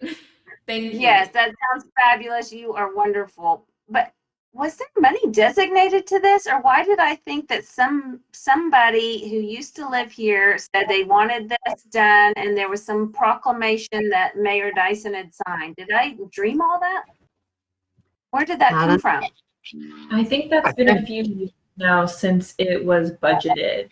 I believe that proclamation is a couple years old. I don't know the exact date, but it's not currently budgeted for. Okay. Well, I say go for it, Mary Elizabeth. All right, I might be picking around your Do we Thank need you for doing that.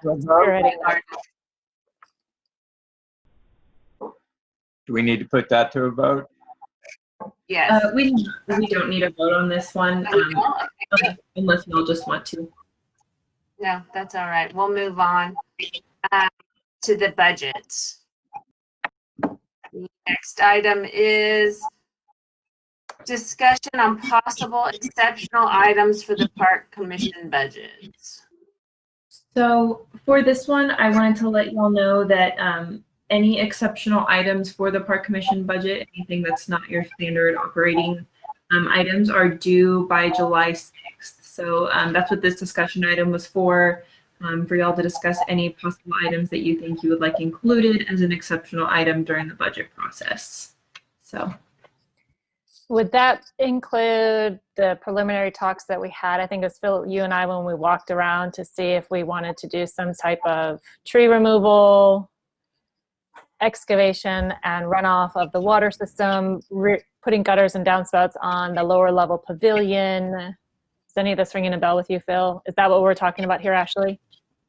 Yes, anything like that would all be considered exceptional and would be proposed to City Council. So, do we need to have companies come out and give us bids on this? I'm sorry, you cut out for a second there. Can you repeat the question? Do we need to have estimates provided in order for it to make the July 6th cutoff? They will need a dollar amount. As far as like estimates, I believe that would help to have some kind of, backup for what the cost will be, just to make sure that it's valid. But really just the exceptional item, kind of what you're looking for and how much it's going to cost would be what it's going to be due by July 6th. But I believe quotes would help, or backup.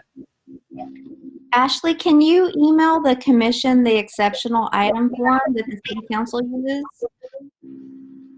I will do that. I'm in the process of kind of reworking the form a little bit just to make it a little more user friendly, but I will get that to you guys today. So you can all have a look at it and then send me back any items you'd like to add. If we miss this July 6th cutoff, do we have an opportunity to submit something at a later date? I think, and I'll take full accountability here, with COVID and the pandemic, I've dropped the ball on kind of wanting to spearhead some of these initiatives for exceptional item consideration. But if we miss the July 6th cutoff, can we submit this later on through the year, or do we have to wait until next July 6th or whatever next year's cutoff date is? So as far as for this actual budgeting process, July 6th is the cutoff. If there were other items later in the year, that could always, I guess, be brought back to council as like a budget amendment if something came up that needed to be done. But as far as just planning for the next year, all items are due on July 6th.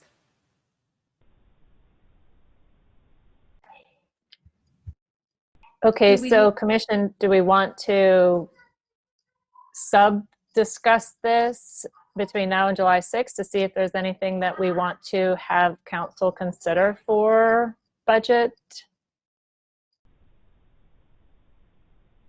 I think that would be a good idea since you and I did the walkthrough, but there are items that probably, should we want them addressed?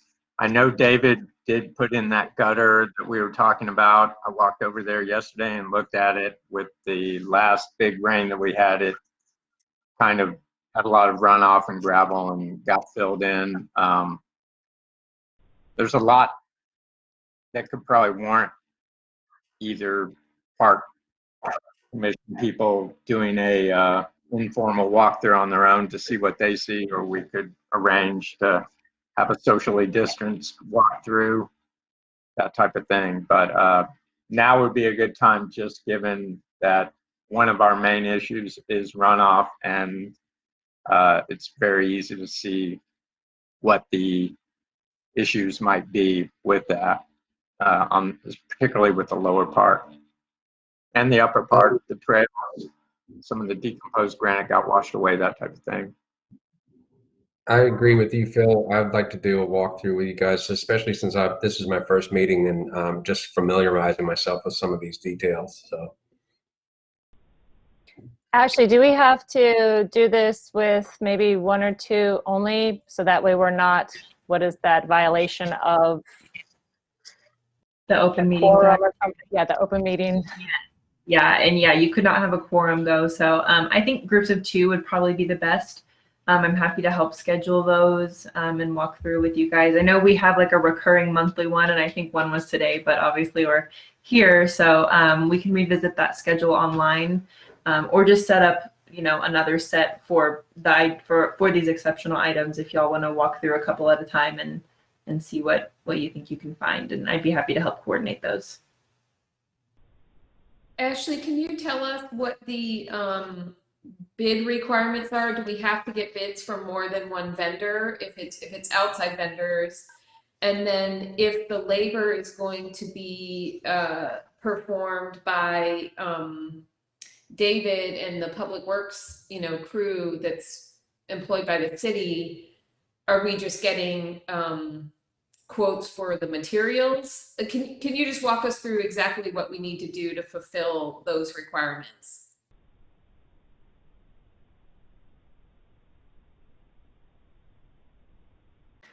You're muted, Ashley.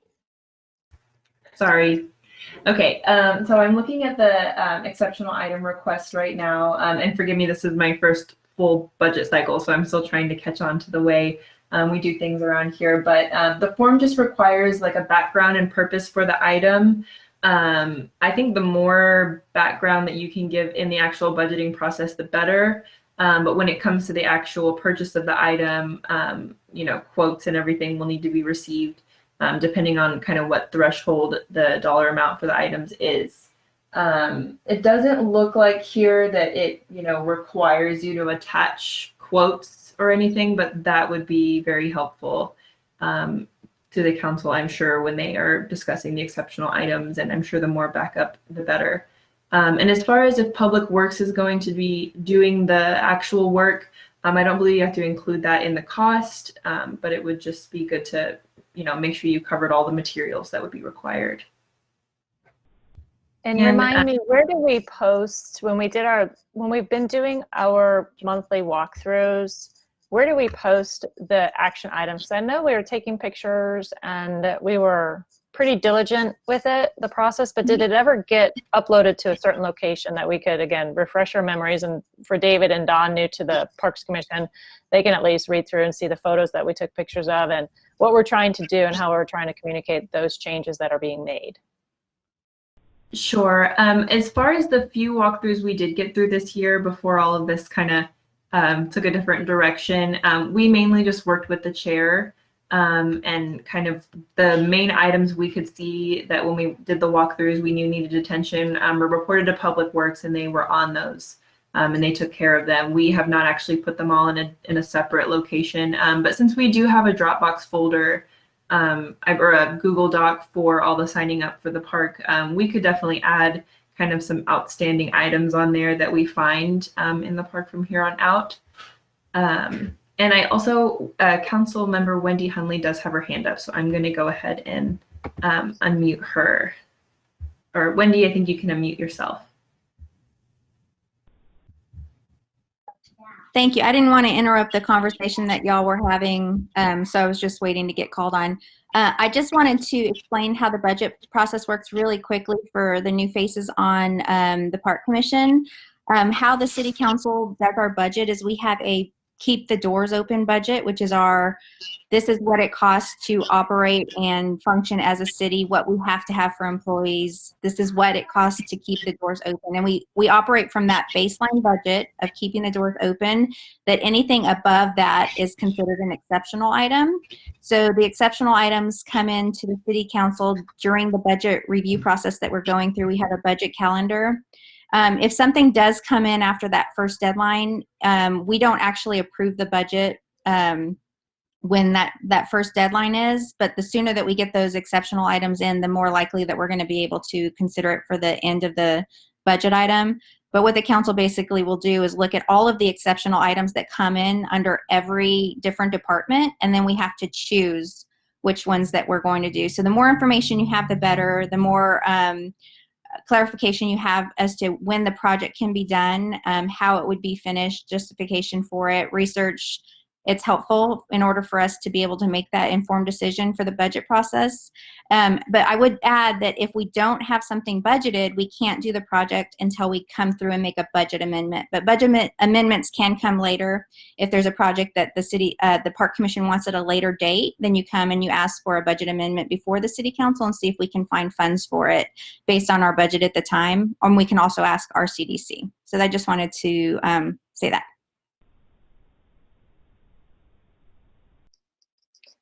Thank you for that clarification. That's good to know.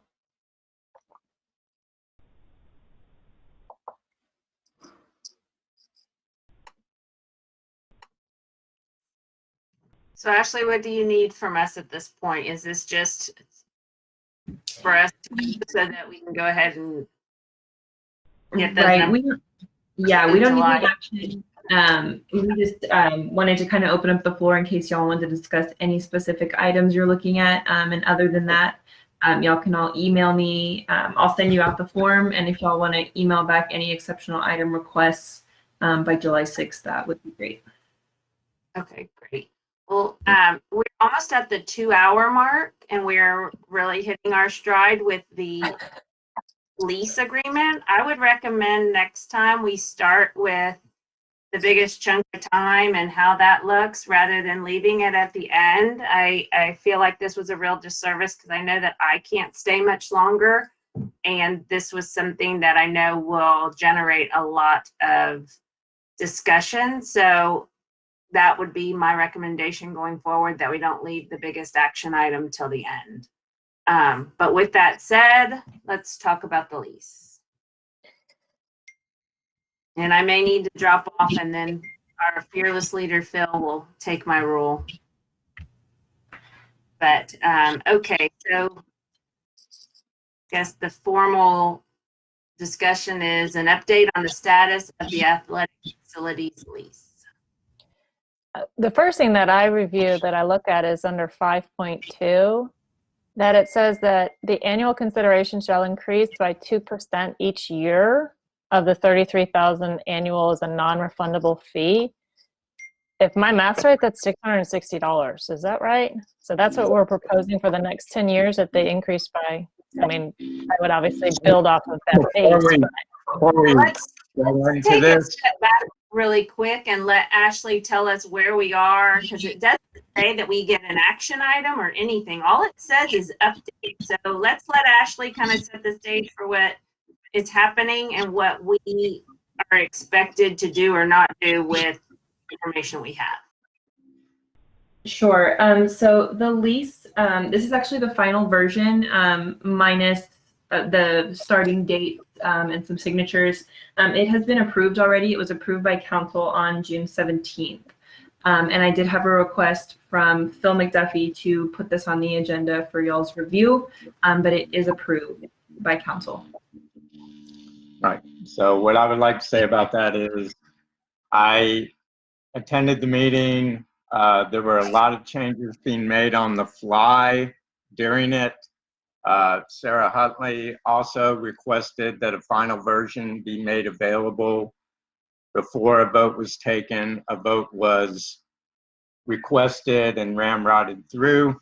I think this was a grave disservice to the citizens of Rollingwood by members of the city council that had a agenda. So that's what occurred. I did request that we could review it, but at this time, unless it's thrown out in court or something like that, it's been pushed through. So there's really nothing more to be negotiated at this point. Phil, I understand your feelings. I didn't attend because I knew that there was nothing we could say or do that was going to change things. But it's done. It's been approved. We're going to have to walk away.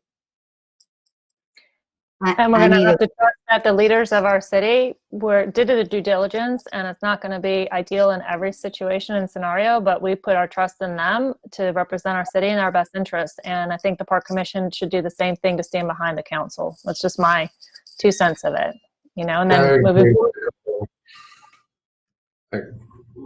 I agree as well. From what I saw in the meeting, I had to jump out when they were nitpicking tiny scenarios here and there. So I'm in agreement with Nicole. I agree as well. And so we can move on to item 12. If there's nothing more to be said, which is discussion on the park financials as of May 31st. How good do we look, group?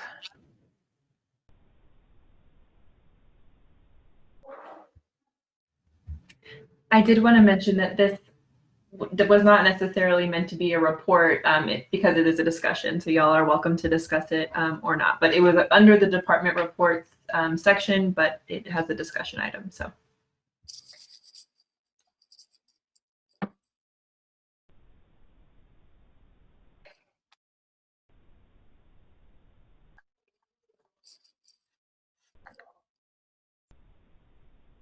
So if I understand this correctly, we have about a $99,232 annual budget that we have to raise money for. Is that correct?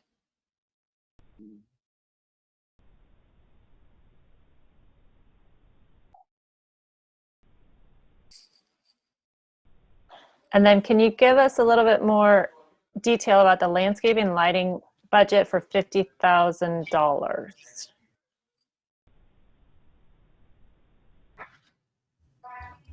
I'm sorry, y'all. I was hoping our director, David Brasich, would be in here, and he's stepped out at the moment, and he could give a little more insight on the budget. Let me see if I can get hold of him. I think maybe Colleen and I, when we were talking, before, I think Cleanscapes is at about a $5,000 or $6,000 monthly expense just to come in and mow the fields. Is that correct? We have terminated our lease with Cleanscapes. Our agreement with Cleanscapes, it was $50,000 per year. Our new director of public works is using savings from that budget line item to hire a full-time park person who's going to be taking over the field and land care maintenance, which is going to be a savings to the city. So that we will be doing that in-house. We feel like we'll have a good maintenance plan and be able to take better care of the fields and conditions there. I love that plan. I'm so happy to hear that y'all had come to that. And then is this going to be revised then by July 6th? So that line item will come out and it'll be revisited with the new person that's going to be hired. Is that how that'll be adjusted? Traditionally, we've had this line item in the budget for landscaping, for replacing plants, for trimming trees. It's a broad scope item. So it has already been adjusted based on what we need to keep the doors open and continue running the park. Okay. But if we do hire somebody, then that part of their salary will come out of the park budget. Okay.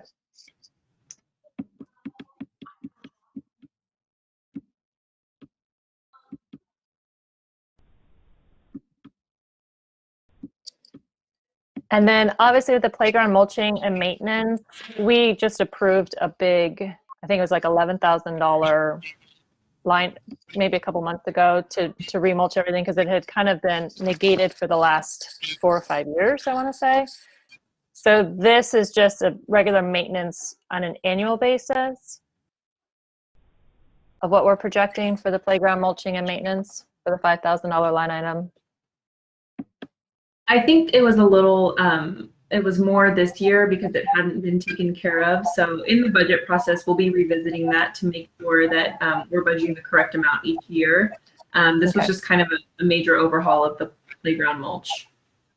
Yep. And David has used the Park Commission's maintenance schedule document that was started at Park Commission and is now completing it so that we actually have a maintenance schedule of when these maintenance items need to be done and when we need to purchase mulch. So going forward, we'll have more data collected this year of what actuals are under a real schedule of maintenance and not just reactive.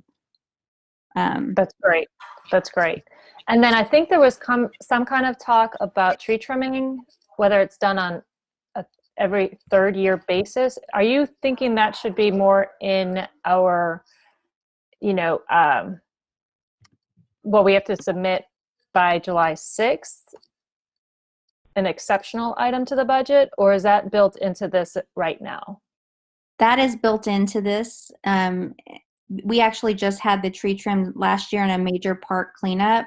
So I don't think that you would have to budget that in as an exceptional item this year.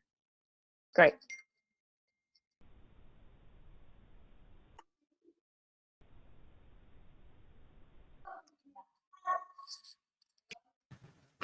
And then at some point, do we want to put, I think at some point we were going to possibly talk about potential ways to fundraise to help offset some of this expense. Is that something we want to maybe circle back on? I think Colleen and I were talking about it with Catherine. Or how do we want to propose moving forward and then put it on an agenda item, if not next month, but in the next few months? I'm happy to get a discussion item on the agenda, but if you'll have another, any other things you'd like to propose, actual fundraising plans, you're welcome to submit those as well for the agenda, but we can have just discussion or however y'all want to do it. If you had a proposal for things that you'd want to spend on marketing and flyers and education, it might be good to get that together for an exceptional item as soon as possible. And then you can always tweak that number, but just to have a baseline would be helpful for the city council. Do we need to have a subcommittee for this? It feels like this is something we're not going to get done on this, meeting. For fundraising? fundraising and just general budget, kind of pulling everything together for the July 6th submission. Yeah, you absolutely can set up, a small kind of committee to work on that and submit their recommendations on behalf of the Park Commission.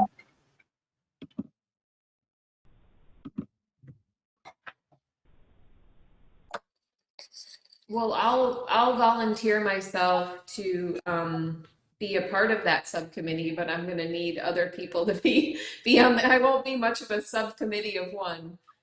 So if Well, anyone and Colleen, I was helping you with it, so I'm happy to help. Again, I apologize, totally accountable here. You know, we were kind of raring to go back in March, and then all of this kind of took a turn, and I sort of just disintegrated here. And now I'm hoping that we can kind of pick up where we left off, because I think, Phil, we had a great successful walkthrough. You know, Colleen and we were talking about some fundraising stuff. So I think if we can kind of get the energy and excitement back again, I think we can at least start presenting ways that we can help improve, just the park that we live in, and the ways to help raise money, to keep that going where it needs to go. So I don't know who else wants to help, but. I'd volunteer to help. Yay. And is 3 the max? Yes, it is. Okay, then we've got 3.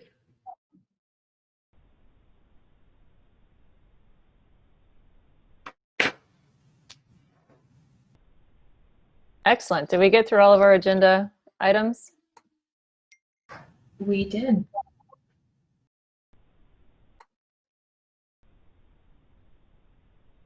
Our new chairperson, Phil. Trying to unmute myself. There we go. Finally unmuted. All right. With that, it looks like it's 11:41.